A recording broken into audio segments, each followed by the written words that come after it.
साथियों, क्रांतिकारी जय भीम, जय भारत, नीला सलाम, भीम सेना जिंदाबाद।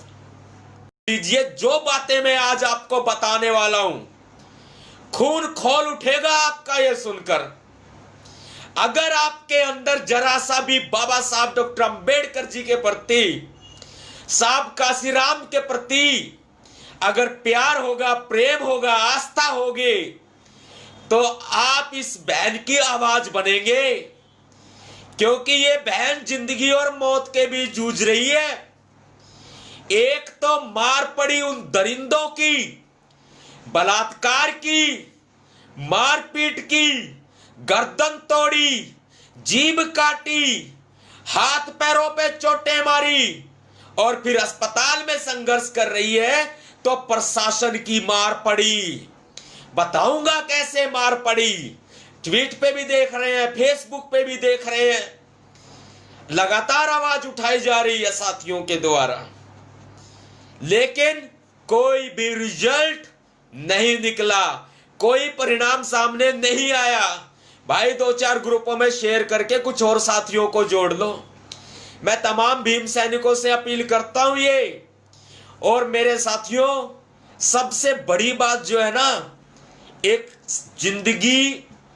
जिंदगी की बड़ी सच्चाई मैं आपको बता रहा हूं और समाज की बहुत बड़ी सच्चाई मैं आपको बता रहा हूं। जब लड़की मर जाएगी ना, जब लड़की मर जाएगी, जब किसी की बहन मर जाएगी, किसी के परिवार की बेटी मर जाएगी, जिसे आज मैं बहुजन बेटी कह रहा हूं, उस वक्त घड़ी बहाने के लिए चंद छुटभइये नेता भी आ जाएंगे।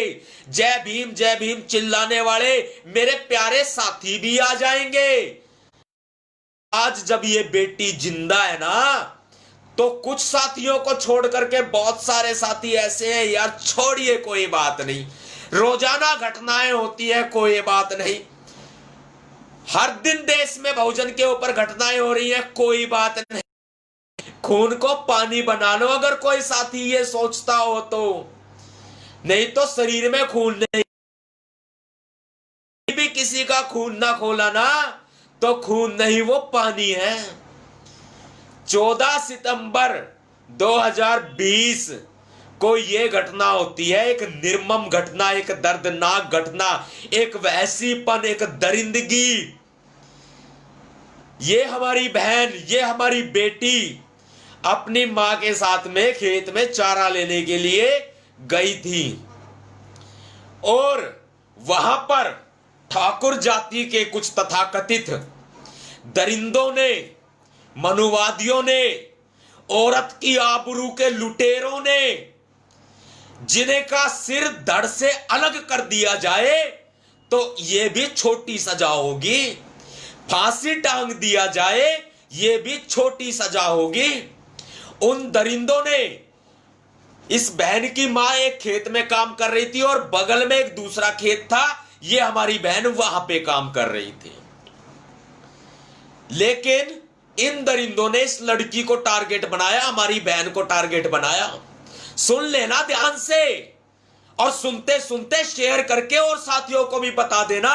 एक मेरी बहन नहीं लगती भाई, सगी नहीं है ना मेरी। जब किसी की सगी बहन के साथ होगा ना, तब दर्द होगा, तब दर्द होगा, क्योंकि आज मेरे दिल में ये दर्द है, आज मेरा दिल रो रहा है, मेरे दिल में ये दर्द है, मेरे दिल में गुस्सा है, आज आक्रोश है, आज की कब तक होता रहेगा। आज आवाज उठाने का वक्त है, इस बहन की आवाज बनने का वक्त है। प्रशासन ने क्या किया वो भी बताऊंगा, पैरों तले की जमीन खिसक जाएगी आपकी। पुलिस ने क्या किया वो भी बताऊंगा, होश फाख्ता हो जाएंगे आपके कि यूपी में ऐसा भी हो रहा है। योगी आदित्यनाथ के राज में इतना जंगल राज और इतना गुंडा राज हो रहा है, सारी बातें बताऊंगा आपको। इन दरिंदों ने मौका पाकर, अकेली देखकर इस बहन को वहां पर बंधक बना लिया। 5 लोग बताए गए हैं, लोग हैं जिन्होंने ये घृणित कार्य को अंजाम दिया, नाम भी बताए हैं। ये बात आज सामने आई है। उन्होंने बलात्कार किया, निर्ममता की, वैसीपन किया, दरिंदगी की और फरार हो गए। और इतना भर करके नहीं, गर्दन में फ्रैक्चर है, उस गुड़िया के, उस बहन के गर्दन में फ्रैक्चर है। उसकी जीभ को दांतों से काटा गया, दांतों से कुचला गया है, ऐसा वैश्यपन किया गया है। आप अंदाजा लगा लीजिए और फिर मुझे बताना। और हाथरस का डीएम भी जवाब दे, कप्तान साहब भी जवाब दे, उत्तर प्रदेश के डीजीपी साहब भी जवाब दे, उत्तर प्रदेश के मुख्यमंत्री योगी आदित्यनाथ भी जवाब दे, और भारत के प्रधानमंत्री नरेंद्र मोदी भी जवाब दे। जीभ को कुचल करके दांतों से काटा गया है।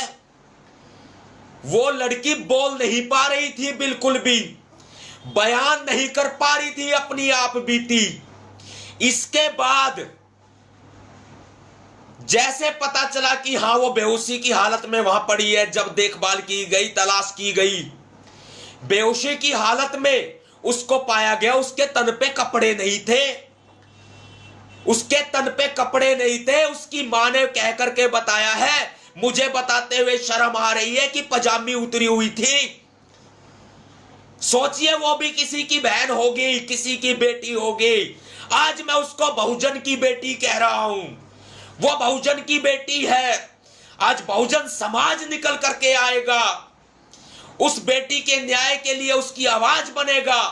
आज निकल के आएगा बहुजन समाज, क्योंकि वो बहुजन की बेटी है। आज मैं उसको बहुजन की बेटी कह रहा हूं। वो बहुजन की बेटी है, वो भारत की बेटी है, वो देश की बेटी है, वो संविधान की बेटी है, वो बाबा साहब डॉक्टर भीमराव अम्बेडकर जी की बेटी है। ये आह्वान कर रहे हैं आपका दोस्तों। इसके बाद उसको अस्पताल ले जाया जाता है। शासन का प्रकोप देखिए, प्रशासन का प्रकोप देखिए आप। हॉस्पिटल में अलीगढ़ में भर्ती करा दिया जाता है। इस लड़की के भाई की शिकायत पर मुकदमा दर्ज किया जाता है, मारपीट में मुकदमा दर्ज होता है। जब लड़की के तन पे कपड़े नहीं, लड़की की जुबान को दांतों से कुचल दिया गया, तो हम कैसे कह सकते हैं कि उसके साथ रेप की कोशिश नहीं हुई? हम कैसे कह सकते हैं कि उसके साथ रेप नहीं हुआ? शरीर पे कपड़े नहीं, जुबान को, जीभ को दांतों से कुचला गया। हम कैसे कह सकते हैं कि उसका रेप नहीं हुआ? हम कैसे कह सकते हैं पुलिस ने ये पूरा मामला दबा करके रखा? हाथरस के डीएम साहब ने ये पूरा मामला दबा कर रखा, यूपी पुलिस ने ये पूरा मामला दबा कर रखा, योगी आदित्यनाथ की सरकार ने ये पूरा मामला दबा कर रखा।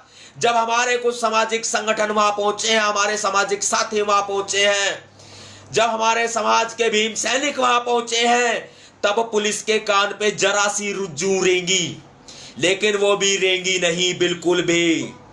19 तारीख आ गई, 19 तारीख, एक भी व्यक्ति की, एक भी दरिंदे की गिरफ्तारी नहीं। और देखिए इस शासन में, योगी आदित्यनाथ की सरकार में कैसे कानूनों का मजाक बनाया गया। क्यों ना सीओ साहब को सस्पेंड कर दिया जाए, क्यों ना एसएसपी साहब को सस्पेंड कर दिया जाए, क्यों ना थानाधिकारी को सस्पेंड कर दिया जाए। लड़की की सलवार उतरी हुई है, लड़की की जीभ काट रखी है दांतों से। अरे लड़की का मेडिकल क्यों नहीं कराया? लड़की का मेडिकल क्यों नहीं कराया? ठोक करके पूछता हूं मैं ये सवाल योगी आदित्यनाथ की सरकार से। उस बेटी का, बहुजन बेटी का मेडिकल नहीं कराया, जब साफ दिखाई दे रहा है कि रेप हुआ है, तो उसका मेडिकल क्यों नहीं कराया? आज तक भी मेडिकल नहीं है, आज तक भी मेडिकल नहीं हुआ है। और बाद में कोर्ट में, बाद में अगर ये धारा 376 लगाते हैं, तो बाद में अदालत के अंदर ये एफआईआर, ये 376 संदेह के दायरे में आएगी और वकील जिरह करेंगे और आरोपी बच निकलेंगे। कहां गए एनकाउंटर स्पेशलिस्ट? बड़े एनकाउंटर करते हैं। कहां गए वो एनकाउंटर स्पेशलिस्ट, दूसरों को मारने वाले? आज ये बहुजन बेटी के साथ अन्याय हुआ है, लेकिन यहां भी जातिवाद बड़ा किया जा रहा है, यहां भी बहुत बड़ा जातिवाद किया जा रहा है। कोई मेडिकल नहीं, कोई जांच नहीं, 19 तारीख तक किसी की कोई गिरफ्तारी नहीं, किसी की कोई भी गिरफ्तारी नहीं होती। नामजद एफआईआर होती है संदीप ठाकुर के खिलाफ, कोई भी गिरफ्तारी नहीं की जाती। लड़की ने तो बयान दिया नहीं, जुबान कुचल रखी थी, लेकिन क्या उनकी आंखें फूट गई थी उन अधिकारियों की? वो नहीं उनको नजर आया कि लड़की के साथ में क्या वैसीपन हुआ है? क्या उनकी आंखें फूट गई थी, चश्मे चढ़ गए थे जातिवाद के? क्या नजर नहीं आया? बीच में बता दूं, 24 सितंबर को आ रहा हूं, हाथरस आ रहा हूं 24 सितंबर को। अपनी टाइमलाइन पे लिख करके बता दो, सारे ग्रुपों में डाल दो, आपके भैया जी और उस गुड़िया के भाई, आपके भैया जी और उस गुड़िया के, उस बहुजन बेटी के भैया जी नवाब सतपाल तंवर हाथरस आ रहे हैं। 24 सितंबर को सुबह 11 बजे पहुंचूंगा जिला कलेक्ट्रेट। 24 सितंबर को जिला कलेक्ट्रेट पहुंचूंगा और मेरे साथ मेरे बड़े भाई संदीप वाल्मीकि भी जी आ रहे हैं, पूर्व एमएलए और बहुजन समाज पार्टी के कद्दावर नेता, और भीमसेना की पूरी टीम आ रही है, अखिल भारतीय भीमसेना की। वहां जवाब मांगूंगा मैं डीएम साहब से, भरे बाजार खड़ा होकर के जवाब मांगूंगा, क्या बहुजन की बेटी देश की बेटी नहीं है क्या? खुला जवाब मांगूंगा। अरे भैया जी 24 सितंबर को तैयारी कर लीजिएगा, और भीम सैनिकों, हाथरस के साथियों तैयार रहिएगा, संघर्ष करने के लिए तैयार रहिएगा, इस बहन को न्याय दिलाने के लिए तैयार रहिएगा। और अलीगढ़ के भीम सैनिकों को भी बोल रहा हूं, आसपास के जितने साथी हैं सभी को बोल रहा हूं, कोई मेडिकल नहीं होता। और यहां तक कि उस बहुजन की बेटी के कपड़े भी पुलिस जांच के दायरे में नहीं लेती। आज भी उस बहुजन बेटी के कपड़े उसके घर पे पड़े हुए हैं, उसके घर पे पड़े हुए हैं, पुलिस ने जांच के लिए अपने कब्जे में नहीं लिए। हम भेड़ बकरियां हैं क्या? हमारा कोई वजूद नहीं है क्या? इस देश में हमें आजादी नहीं है क्या? क्या हमारी बहन बेटियां यूं ही रोंदी जाती रहेंगे? कब तक चलेगा ये सब? 24 सितंबर को आ रहा हूं मैं, डीएम साहब, एसएसपी साहब, डीजीपी साहब, सीएम साहब, 24 सितंबर को आ रहा हूं मैं, पूरी भीमसेना साथ होगी मेरे बड़े भाई संदीप वाल्मीकि जी भी मेरे साथ रहेंगे। और मैं उन तमाम भीम सैनिकों से अपील करूंगा, कहीं मत जाना इस दिन। एक बहन को न्याय दिलाने के लिए कलेक्ट्रेट के बाहर में खड़े होकर के कलेक्टर साहब को आवाज लगाऊंगा, कलेक्टर साहब हमारी फरियाद सुनो, या हमें भी उठाने पड़ेंगे इन हाथों में। क्यों मजबूर करते हैं? हमें भी उठाने पड़ेंगे क्या इन हाथों में? कलेक्टर साहब जवाब दो। खड़ा होकर के कलेक्टर साहब को आवाज लगाऊंगा, मेरी बहन को न्याय चाहिए, वो मेरे परिवार की है, मेरे बहुजन परिवार की बेटी। यहां तक कि पुलिस की, प्रशासन की कारस्तानी और भी बता दूं मैं आपको।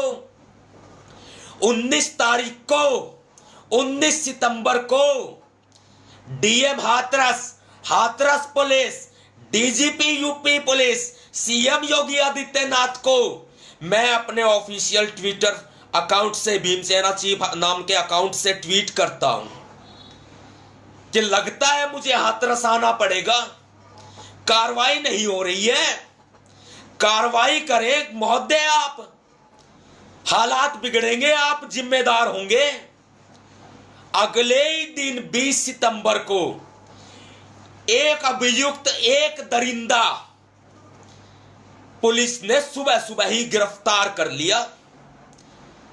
जो लगातार 6 दिन से गिरफ्तार नहीं हुआ, वो आनन फानन में कैसे गिरफ्तार हो गया? कैसे ना कहे हम दरिंदों को शह दी जा रही है, कैसे ना कहे हम जातिवाद फैलाया जा रहा है, क्योंकि सीएम योगी आदित्यनाथ भी उसी जाति से आते हैं जिस जाति के वो दरिंदे हैं।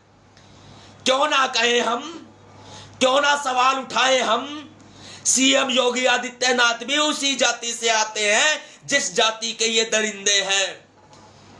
मैं पूरी कौम को नहीं कहूंगा, लेकिन वो दरिंदे हैं। यहां जातिवाद किया जा रहा है सीएम साहब के द्वारा, या खुलेआम जातिवाद किया जा रहा है। दरिंदों का साथ तो किसी भी जाति का व्यक्ति नहीं देगा। अगर दिल में जरा सी भी प्यार प्रेम माता और बहनों के प्रति होगी तो अपने घरों की माता बहनों के प्रति सोचते हैं जैसे दूसरे की माता बहनों के प्रति सोचना चाहिए।